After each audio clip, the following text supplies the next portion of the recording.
Recording beta. We are live. Hey, Hey. y'all. We just had some technical difficulties and we had to redo the lighting with 3 minutes to spare. So sorry we're a couple of minutes late today. That was weird. I Yeah. mean, it was weird. Everything was going. It's like there was, I don't know, ghosts in the machine. I think it was my converter.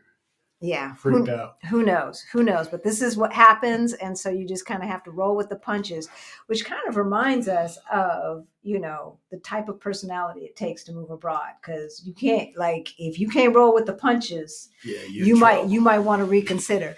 So, we've been getting a lot of people asking how we went from negative 22,000 to over 800 when we started 800,000 in net worth when we started the YouTube channel and over 1 million as of today. Yes. So before we tell them that, let's introduce ourselves.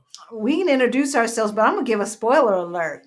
We got out of debt and increased our assets. There you go. You can you can not watch the rest. You got all the information you need. I mean, it's really not that. It's not that hard. It's not rocket difficult. science, No. Right? But I tell you one thing: you do have to change the way you think. That's the most important thing. Right? Mindset. If you don't change your mind, nothing will change. Exactly. And so that's why we created Beyond the Bling Money Mindset Makeover for financial independence. You can still get in before we go to the subscription model and before we launch our monthly group coaching sessions. So, Yes. Hey, y'all. My name's Halisi. I'm Rick. Welcome to Our Black Utopia. On our channel, we talk about money, travel, and retiring abroad as we build generational wealth. Yes. So, y'all know the story, right? About 7 years ago, we looked at our money. It looked crazy. We were at negative 22,000, y'all.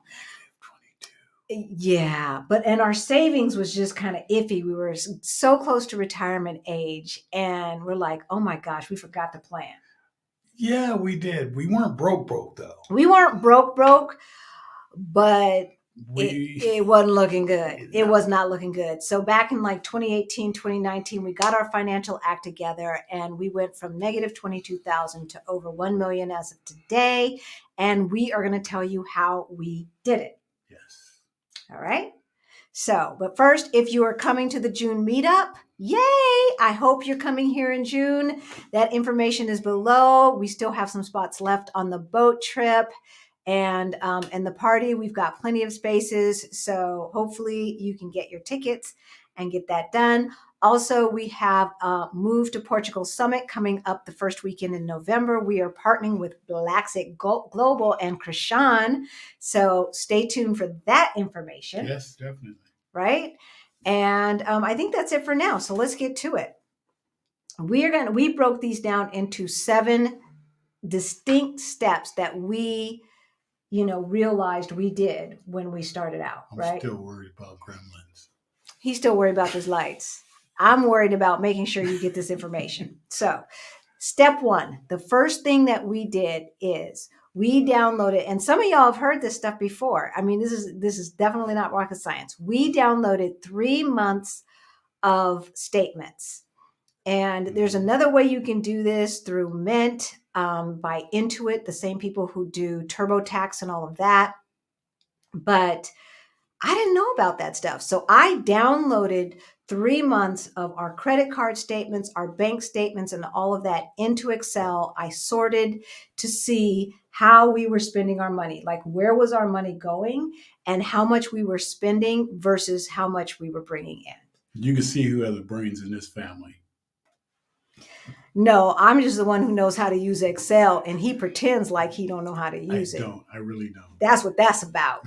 But he used to do P&Ls for his job, so I know he knows how to use it. But, he pretends. So step 1, we assessed our spending, and we noticed that we were spending more than we were bringing in. Has anybody else had that problem? We were spending over $1,000 just eating out. That did not include groceries. That did not include Costco runs, just in restaurants alone. And y'all know we had 6-figure titles without the 6-figure income. So we were not making that much money. All No. right. So step one, we assessed our spending. We really broke it down into different categories, and we looked at that versus our income. Step two, we had to have a change of mindset, how we thought about things. So we got stricter. Is that really a word? It's a word. Okay. So we got stricter on, how we spent our allowance, because we used to give each other an allowance, or we gave ourselves an allotment of cash that we could put in separate bank accounts that we had. And we got very, very serious about what we were spending instead of dipping into the house fund I'll get a little extra, dip into the house fund, it'd be okay. We had to get very, very strict and change our whole thinking process on how that went. I And was guilty of it. me too. Me too. And so how we did that is when we were still working as W-2 employees, we got a certain amount of money taken out of our check and put into a separate account. He had a separate account. I had a separate account. Then we had a joint account. And so whatever was in my account, I could spend however I wanted. Whatever was in his account, he could spend however he wanted, with the idea being that we never dipped into the house account for coffees, for clothing, for anything. We were only supposed to spend that allotted amount. By the time we started that, We said that years. like back in 2012, maybe 2011, something like that.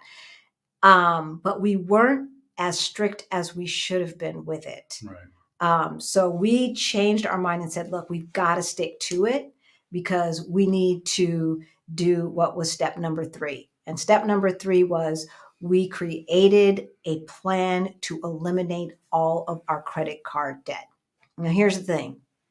Most of the time, what people do is they, either you pay the minimum, Mhm. or if you're not paying them off, if you've got credit card debt, this is the thinking. You pay the minimum, or because in your mind, you're not supposed to pay the minimum. So if the minimum is 35, then you pay 50. Okay, that's better than the minimum. Yeah. But and then with the thought process of whatever is left over at the end of the month, I'm gonna put that, I'm gonna pay some more down. But that never happens. Nope. It never ever happens. So we put everything on auto. We stopped using the credit cards. We put everything on auto. And I had the money.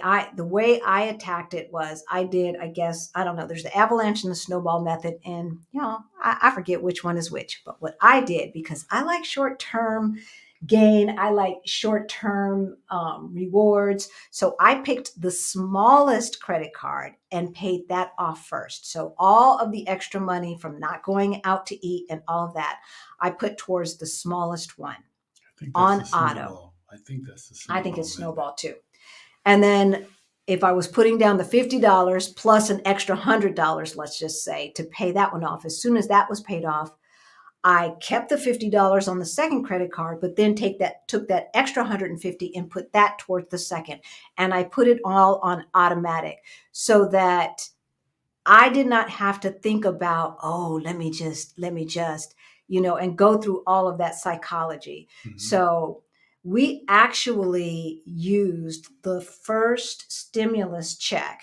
That's when we paid off the last of our credit card debt.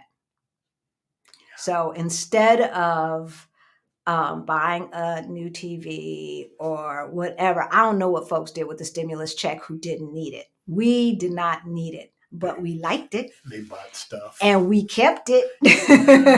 And we paid off, I think it came in a card. So I got that money transferred into our bank account, and we used that to pay off the last of our debt.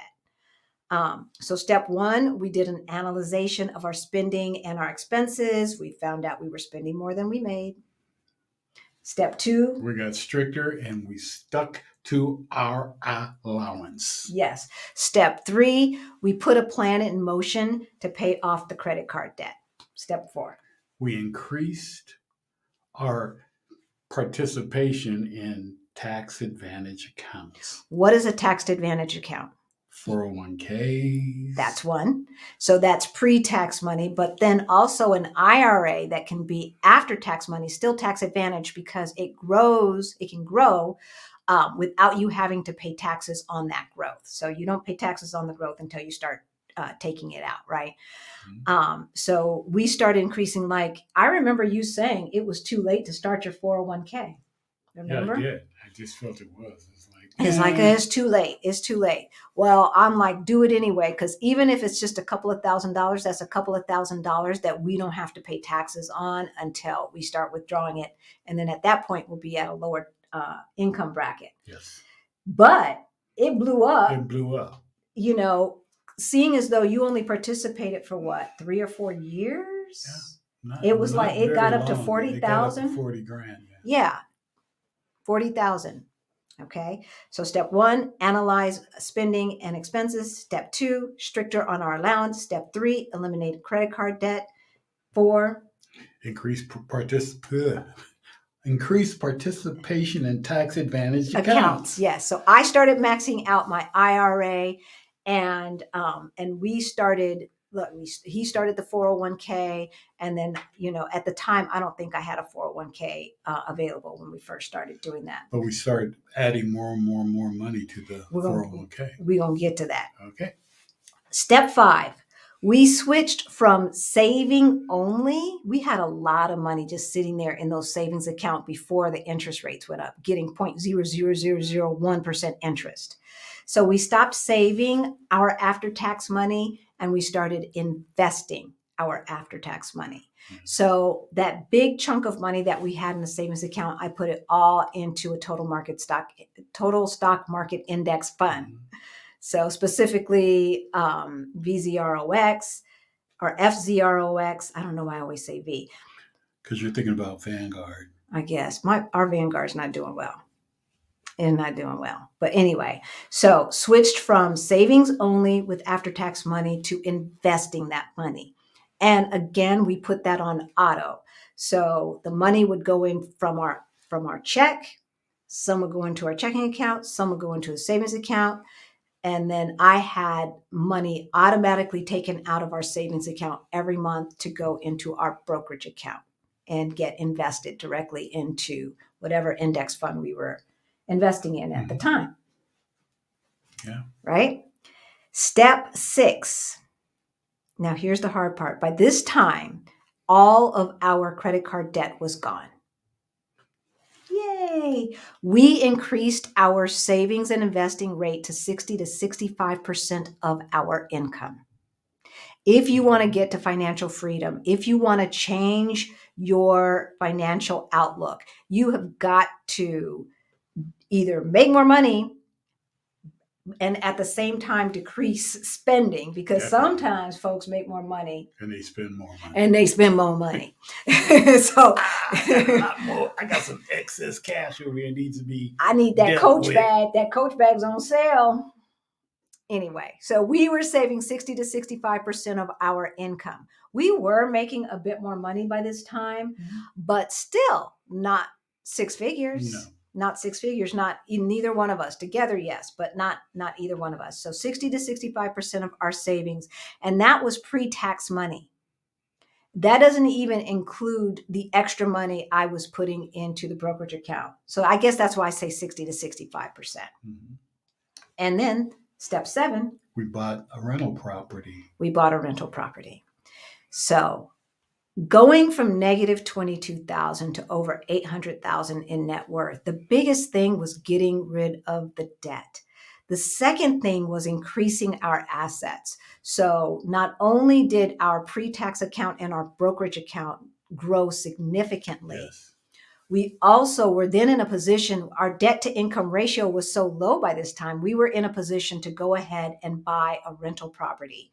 And so now we own 2 pieces of property, so that with mortgages, but someone else are paying off those mortgages for us. Thank you. Thank you.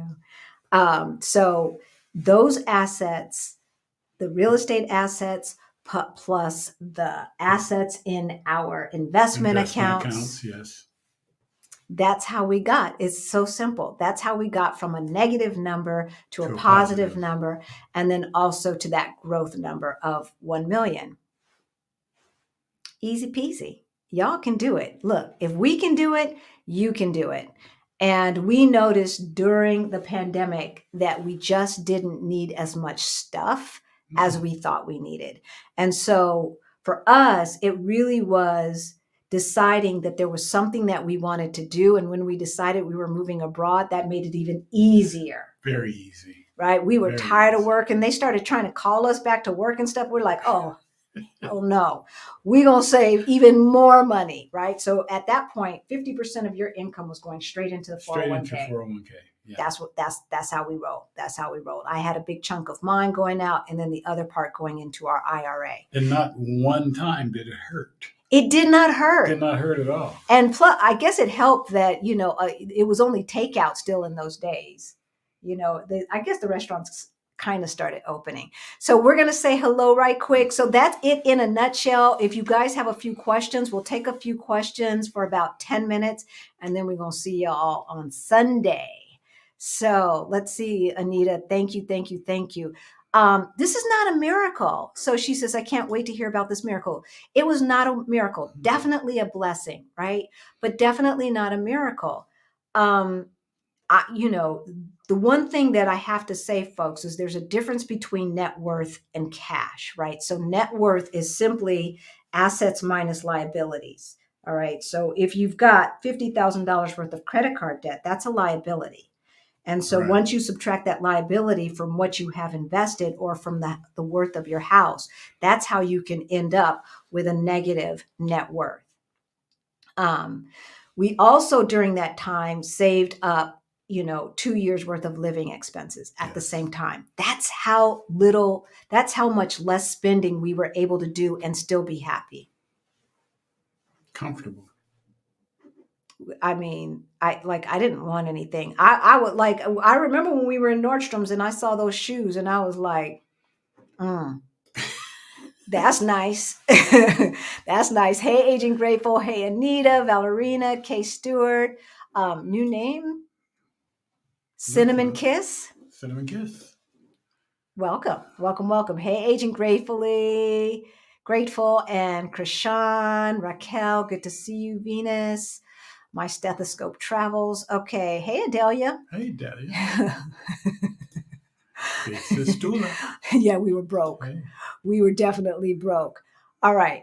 If you have any questions about what we went over, I will go over Halisi and Rick. This is such great advice. Paying off smallest is more motivating. It is for me. Yeah. What are your thoughts on paying off a mortgage early by putting more towards the principal? Did you think it helped with FIRE at all? It depends. So you have to look at the cost of the money versus how much it can make in an investment account, how soon you want to retire, and where you plan to live. So let's just say you're going to stay in the United States. You still have 10 more years. You're you're 35, you want to retire by 45, okay? And you want to have your house paid off by then. What I would do, as opposed to giving money to the mortgage company, I would take that extra money and invest it. Right? You can invest it, or at the very, very, very, very least. Savings account now are usually a higher interest rate than the interest rate if you got locked in before this latest hike, right? You got locked in at 3% and a savings account or a CD is paying 4%. Why would you give the mortgage company that money? So what I would do is put it in, I would invest it. I'm aggressive. I would invest it.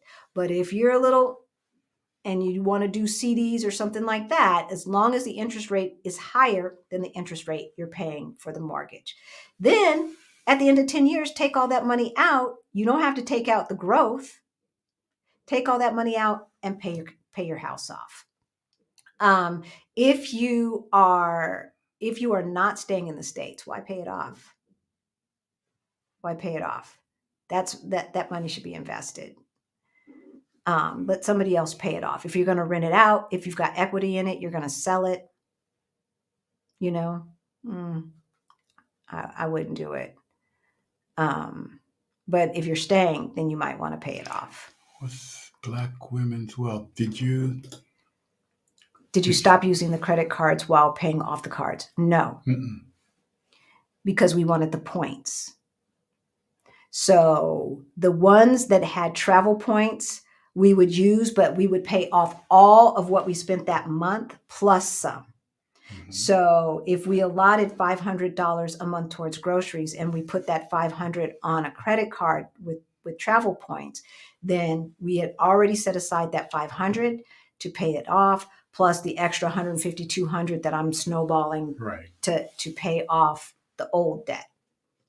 Now, for some folks with credit cards, once you pay it off, you get really like afraid to use them. If you know you don't have the discipline, don't use them. Yeah, don't use them. However, if you think you want to get the rewards, but you're afraid to wait until the end of the month, use it, come home and pay it off. Use it, come home, get online, pay it off. Or use it and once a week, pay it off. Or use it and every paycheck, pay it off. Yes. And have it automatically. You can set it up in your credit card thing to automatically pay off whatever balance at certain dates. That's true for most of all of the credit cards that we have. You just don't want to get into the habit of I'll get it next time. Yeah, I'll get it because next time never happens. Yeah. Y'all know, put a Q in front of your question. I'm going to try to see because we've got a lot of new folks. And let's see, we've got 10 more minutes. So thanks for being specific. Thanks for being specific and explaining exactly how you do it. You're very welcome. You're very welcome. This is not rocket science. It just can be a little painful. Like if you like bright, shiny things and you don't have the income for as many bright, shiny things as you bought because you were taking out short-term loans via credit cards. It may be a little painful, but moving to Portugal, moving abroad was much more important than any of that stuff. Plus, I couldn't move all that stuff. Another thing I would suggest is staying in groups and forums with like-minded people. Yes, join our Fire Over 50 Facebook group. Thank you, Agent Grateful. So we have two communities. We have one for the folks who are taking Beyond the Bling, and then we also have a private Facebook group. If you are from the diaspora, and you want to get, you want to encourage others, you're on the journey of, or you want to learn about financial independence, join our Fire Over 50 Facebook group. And early retirement, as far as I'm concerned, for us, we never thought we'd be able to retire. So any retirement is early retirement. Yeah, I wish I was as smart as Adelia and was able to do it at 40, 41 years old. But you do it when you can do it. And I'm so happy that we figured it out eventually. Valerie, do you have a management company handling your properties? No. But we kind of decided we were not going to buy properties in any place we didn't have family. So that's how we're dealing with it now. 2 years from now, we might have a different story. And we're putting together a real estate investment masterclass. And one of the modules is all about management, how you choose a management company, what you should be paying. I'm doing this with my cousin, y'all know, Andrew or AJ, who has over 40 doors that he owns and manages. We've had him on a couple times. Yes, we have. In our videos, so. Why did you buy a rental property if you were moving out of the country? Because it provides income.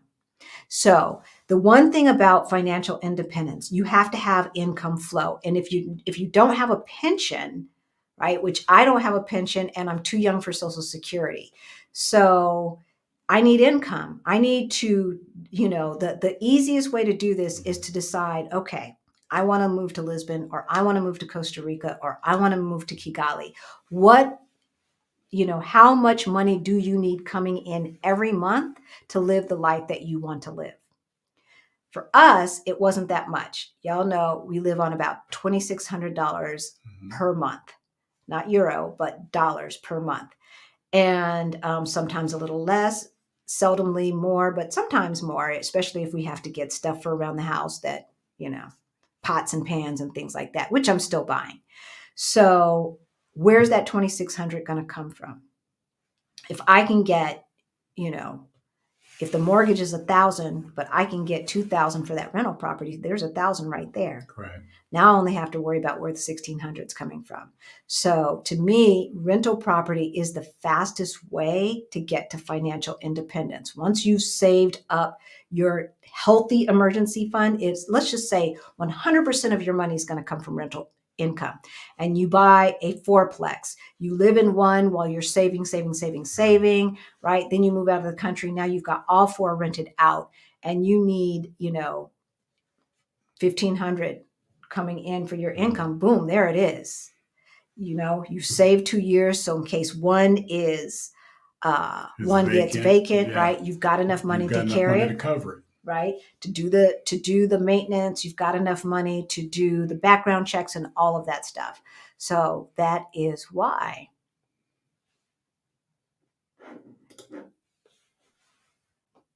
We're going to be talking on Sunday. We're going to be talking about learning a language as an adult, because we heard from a lot of people, what about the language? What about the language? What about the language? They only want to move to places where English is spoken, which of course tend to be more expensive places, right? Australia, New Zealand, Great Britain. These are more, 2 years living expenses, and that's 2 years Denver living expenses. For here, it's actually more like 3 to 3.5 years living expenses. So, let's see. I'm hoping my trip to Portugal will help me make my retirement plans more focused and with a definitive vision. We too, Nubianette. When are you coming? Yeah. Okay. Did you get help from anyone educating you on how to buy the first rental property? My cousin, but and also your friend who's a mortgage broker. So one of the things that I did not know, first of all, I thought you had to have a perfect credit score. I've never had an 800, maybe for a minute, but in general, I've never had an 800 credit score. So I was always hesitant because I thought you had to have perfect credit. You're not going to get it. You're not going to qualify. Right, exactly. The other thing that we learned is if you buy let's just say you buy a fourplex. You can buy a fourplex or under and still have a traditional mortgage. You don't have to have a commercial mortgage as long as it's 4 units or less. Say you buy a fourplex and your parents live in one of them.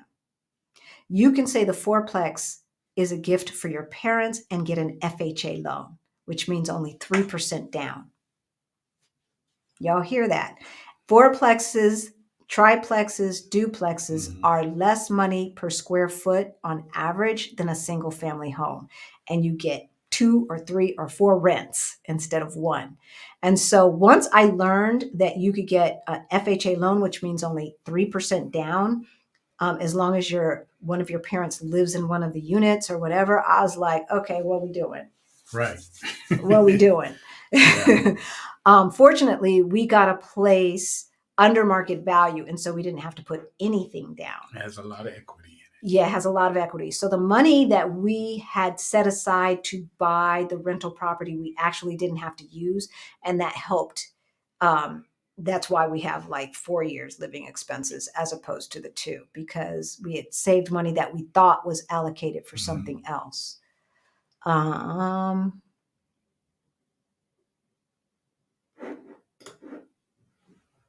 Invest that money.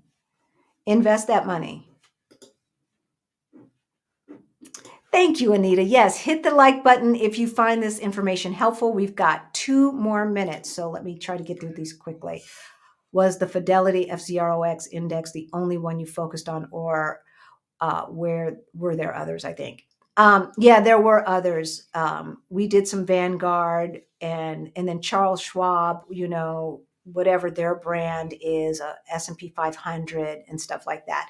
The main thing is automatic diversity and very low fees, right? So whether it's FCROX, there's one that does the NASDAQ, but tech right now, I don't know. Anyway, but it's going to come back up. So it is what it is. So there's one that's on the NASDAQ, one that's on the S&P 500 and other indices. There are those index funds, but for the most part, we go for a more holistic. So total market or S&P 500. How did you learn investing? Several ways. We started with Our Rich Journey. We started with Our Rich Journey. And then my stepmother family got in. Yeah, we started meeting every week, every other week. She is a big time investor. She creates her own index funds in that she invests in individual companies. She introduced us to Better Investing, which is a nonprofit agency that kind of started the club investing movement. And so between Better Investing and my stepmother, we got the basics from Our Rich Journey, and we were off on and running. Reading about it. Yeah, a lot of books. Yeah, a lot of books. I mean, one of the things we didn't really say is educate yourself in every way you can. Educate yourself. Don't just take somebody's word for it. Do your due diligence. Yeah. And look into it. There's a lot of people with great information, and there's some people out there that. Mm-mm. So you want to watch, I'll put the link in the video below, in the description below after the fact, but you definitely want to watch Should We Invest in the Stock Market Right Now, I think is what we called it, with my stepmother. She goes into a lot of the psychology behind it, what you look for, and also resources. In that description, there are also the books that we read. So everything that she told me to read, I read. So I now understand what to look for and all of that, because y'all know we're not financial advisors, so don't listen to us and then just go invest in what we invested in. I'm 61 years old and live in an apartment, which I am tired of. Do you think it's a bad idea to buy a home at my age? Yeah. I wouldn't buy a single family home. Had I known what I know now, I wouldn't buy anything less than a duplex. Yeah. Buy more of an investment property. Yeah, duplex at least. Live in one side. Let somebody else pay for the other. Yeah, for the whole thing, actually. Might pay for the whole thing, or may pay for 1.5 the mortgage, right? Yeah. So that's what I would do. Some credit cards, when you pay it off, will give you a 0% interest period. Oh, didn't know that. I've used that and paid it off again before the interest kicks in. Huh? Didn't know that. See, that would be dangerous. That would be dangerous. But the thing about it is, if you get a 0 interest period, you cannot miss a single payment. You can't be late or anything, because all that interest comes back on you. Exactly. So you got to be, if you're going to do it, you got to be very diligent. Love this little hit and quit videos. We're trying. We're not going to hold you over. It holds you over until Sunday. Thank you, Professor. Yeah. All right. Sorry, I'm late. So, okay. So we are going to wrap it up, and we're going to go over the steps one more time. Number 1, we downloaded our last 3 months of expenses. We looked to see what we were spending versus what we were bringing in, so that we knew what we could cut and how we were overspending. Number 2, got strict with ourselves on our allowance, making sure that we spent what we were given, allocated, and that's it. Yeah, because we were kind of dipping in. Yeah, no dip. No dip. Don't be double dipping. Number 3, created a plan to eliminate our credit card debt and executed that plan. You're going to make me say this word again, aren't you? Yep. Number 4. Increased our participation in tax advantage accounts. Yes. Number 5, we switched from only saving in a savings account to saving and investing. So we took that big chunk of money that was never growing, and we invested that in a total stock market index fund. And then we had automatic withdrawals from our saving account into our after-tax brokerage accounts. Number 6. Oh, that's me. That's you. Increased, we got these marked. We increased our savings rate to 60 to 65%. So we were saving and investing 60 to 65% of our income, especially after we paid off that credit card debt. We were able to do that. And then lastly, we bought a rental property. And that's how we went from negative 22,000 in net worth to over 1 million in net worth. Y'all, if we can do it, you can do it too. If you found this helpful, please hit that like button, subscribe, hit that notification bell so that you know every single time we go live or drop a video. We've got the meetup coming up. We've got Beyond the Bling. We've got our Move to Portugal Summit with Blacksit Global. And with that, we will see you on Sunday. Love y'all. Bye.